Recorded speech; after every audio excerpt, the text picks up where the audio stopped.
Yes, hello to you all once again. Welcome back to the latest edition of Classic Dirt Bike TV. And if you're a brand new subscriber or even viewer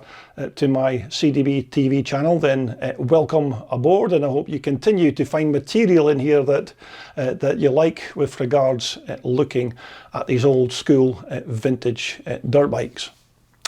So right now we're going to take a look at a bike that I actually filmed about 2 years ago now, and this machine here is not a fully original bike, but in the late 1970s, when this bike was racing around the tracks of Europe and internationally, this particular machine was often described as almost the perfect twin shock racer. So we're going to take a look at that bike now. So let's dive straight into the video and take a look at Gary Canning's 1979 KX250 Kawasaki. Okay, so this next featured classic twin shocker is another very popular 250 twin shock racer from the late 1970s, and this is a bike which at the time was often described as almost a perfect 250 motocrosser, because it was a relatively easy bike to ride for both professionals and club riders alike. And this 1979 KX250 Kawasaki was one of those very rare occasions when the contents of its components did exactly what it said on the tin. And so our particular 79 250 here belongs to Irishman Gary Canning, who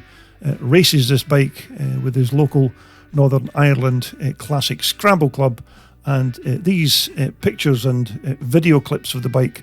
are some of the footage that I shot of the machine at one of the club's charity scramble events a few years back. Now, these 79 KX250s were designated the A5s and were almost a completely redesign of the previous 1978 bike, and these new A5s had increased suspension travel both at the front and at the rear, and of course that gold alloy swing arm was also lengthened just to try and help the frame geometry of the chassis. But the overall package straight from the crate was certainly a race winner, and that was even before you did any tweaks or tuning on the suspension or motor. But this Gary Canning bike is certainly a pretty good and almost stock example of one of these iconic KX250 Kawasaki's, although naturally Gary has changed or swapped a few items down the years, because you can't expect a 45-year-old dirt bike to still have all of its factory fitted bits and pieces after all those decades of punishment on the racetrack, especially when it's a proper race bike and not a shiny showpiece machine. But as I said, this 79 KX was more or less a brand new design of bike from the previous year's model, and the chassis had this single down tube chrome moly steel part of the frame, and as far as I remember, the steering head angle was also steepened ever so slightly from the 78 bike, just to make it turn that little bit quicker. And here at the bottom, it also had a couple of smaller tube rails that cradled that 250 motor, and the remainder of the bike's frame rails ran up the rear of the motor onto the seat rails. But overall, the 79 250 chassis was certainly strong and relatively light. Well, about as light as a motorcycle chassis can be when it's made of chrome moly steel. And just in case you're interested, some of the other little specs on the 79 Kawasaki were that the seat height was increased from the 78 model, and ground clearance also improved over last year's model. And it's also said that the foot pegs were lifted by 2 inches due to that increased front and rear suspension travel. Now the bike's rear swing arm was also lengthened by 2 inches because of that increase in the bike's front steering head rake angle. But certainly bike testers back in 1979 did comment that these aforementioned changes on this new 79 model, although they sounded quite small and mediocre, they actually turned what was at the time a good solid race bike into one that was an almost perfect motocrosser. But as we move on to the KX's motor, which of course was a single cylinder 2-stroke with, I think it had a bore of 70mm and a stroke of around 64.9mm as I remember, and it said that this 250 reed valve engine pumped out around the 40 horsepower bracket, which for a 250 two-stroker was certainly a decent amount of horses for a smaller capacity two-stroke. Now the engine's barrel on these A5 Kawasaki motors, as I remember, had what they called an electrofusion coating inside, which was a kind of carbon steel type of coating, which is said it was quite good at transmitting heat across the barrel quickly, and it said that allowed Kawasaki to use smaller piston to cylinder clearances as a result. But on the engine's intake side, it was a Boyson fibre reed valve intake system, and normally this would have been a 38mm Mikuni carburetor that had the job of supplying the fuel air mixture into this 250 motor. But as you can see, Gary appears to have changed that part of the engine at one time in favour of this more modern flat slide Mikuni, which of course will do the job just as well as the 1979 original. So the engine's air filter was sat inside this plastic airbox, and it was a kind of washable foam type filter that you could clean and then re-oil and then put back into the airbox. And to access the filter, it was just a simple case of removing the bike seat and undoing one simple retaining clip to remove it. But moving down onto the transmission side of the Kawasaki engine, it was a 5-speed gearbox, and certainly the feedback that you got from riders who raced these Kawasaki's back in the day was that this 5-speeder box was certainly slick and smooth and very rarely gave much trouble. And to provide all of the sparks for our KX250 engine, it was a relatively modern style CDI electronic ignition system that was used on this 250 motor. And again, in normal circumstances, this was generally a good and maintenance-free, reliable system. And as we move on to the exhaust expansion chamber on Gary's bike, which certainly looks like it could still be the original pipe that was supplied with the bike back in 1979. And I must say, after 45 years of being battered by stones and other kind of debris on the tracks, there's very little evidence of any dings or dents on this pipe. But then again, it may have been repaired quite a few times during its lifetime, which is usually just a simple, straightforward process, as long as you have all of the correct tools to do the job. Now here at the rear of the bike's exhaust system, again it seems that it still has the stock alloy tailpipe, which is again in great condition with no damage whatsoever. But then again, these tailpipes on these kind of dirt bikes never seem to suffer the same fate as their front-facing counterparts. But as we move back to the clutch side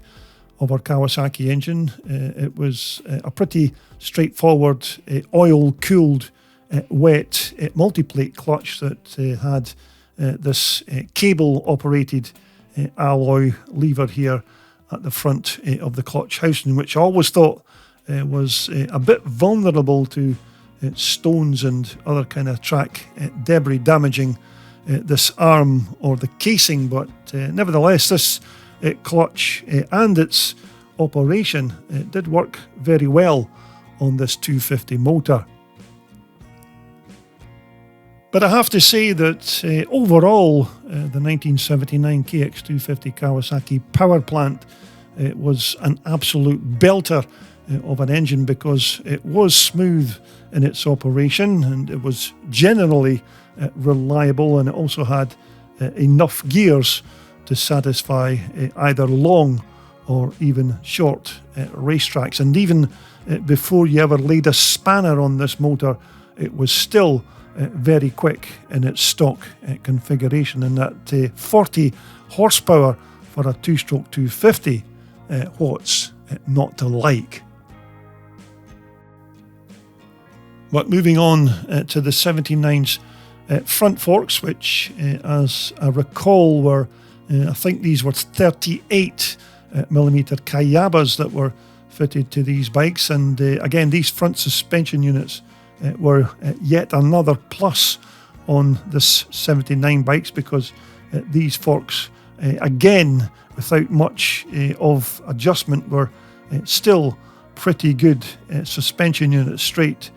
out of the dealership. Not, of course, that they had much in the way of adjustment in the first place, but you could certainly tweak them a little by adding or removing air through the Schrader valves on the top of each fork leg, or maybe fit softer or stiffer springs inside. Now, stopping or trying to slow down our KX was all done by these old school drum and shoe type brakes, and these vintage stoppers, of course, weren't up to the standard of our modern day motorcycles. But you have to remember that this was still the 1970s, and our Kawasaki's drum brakes were still good enough to slow or eventually stop our 250 in flight. Now, once again, don't quote me here, but I'm pretty sure that back in 79 it would have been a pair of Kayaba twin shocks that would have been bolted onto this 250's chassis. But naturally, after 45 years, Gary's now got a good pair of quality YSS piggyback units on his bike now, which will more than likely be a lot better and more practical than those 70s originals. But certainly one of the more recognisable features of these twin-shock Kawasaki's was this gold-coloured alloy rear swing arm, which was superbly engineered and constructed, and without doubt it complemented that combination of the green Kawasaki livery and, of course, those gold-coloured alloy rims as well. Although both of these wheels that are fitted to Gary's KX are, of course, brand new replacements and not the 45-year-old originals. But again, it was an old-school drum brake here on the back, which, as I recall, was a magnesium part, as I remember, but I think the back plate, at least, was made of magnesium, although similar to the front stopper, this rear brake here was perfectly adequate and it did its job efficiently. Now, it was a plastic fuel tank on our 79 KX because this was about the time that most motocross bike manufacturers were beginning to ditch their heavier steel or alloy tanks in favour of these much lighter and cheaper to produce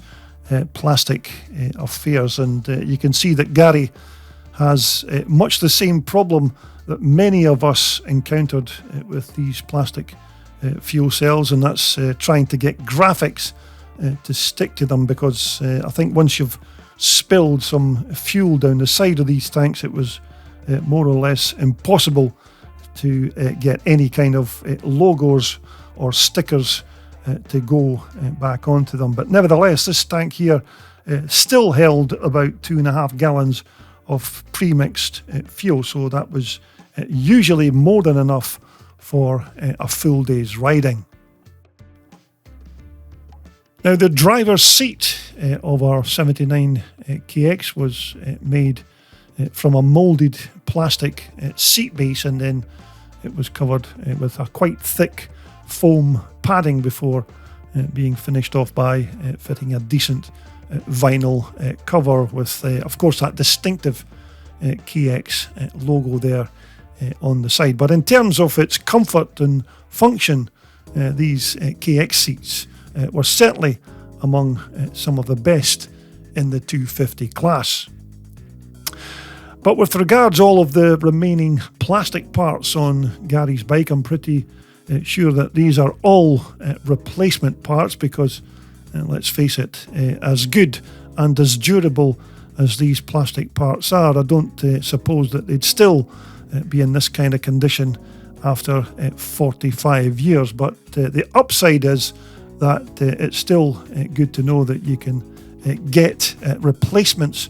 for these older bikes, even although these might not be the genuine motocross article. Now, here in the bike's cockpit, you can see that Gary's fitted a pair of bar risers to those handlebar mounts, so as to make the riding position that little bit better for his quite tall stature. And most of the controls are more or less modern replacement items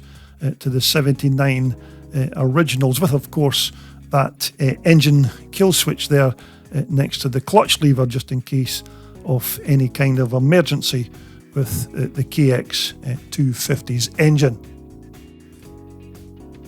But without doubt, if you were lucky enough to buy and then race one of these 79 KX250s in the late 1970s, then you'll already know just how good these bikes were straight from their dealerships. And if you were either a club rider or even a top-class motocross junkie, then these 250 A5s certainly had plenty performance to satisfy even the quickest of riders. But I must say, even although Gary's KX250 here isn't a fully 100% original bike from that year, and of course you can't expect it to be after 45 years on the track, but nevertheless this is still a fantastic example of one of these legendary machines that back in 1979 riders and bike testers labelled as almost the perfect 250 twin-shock racer of that year. And here we have the proud owner and rider of this bike, Gary Canning, who I do believe is still racing his beloved KX even to this day. So well done to Gary for keeping the memory of these once great KX250 A5s alive and still competing in the very popular twin-shock 250 class.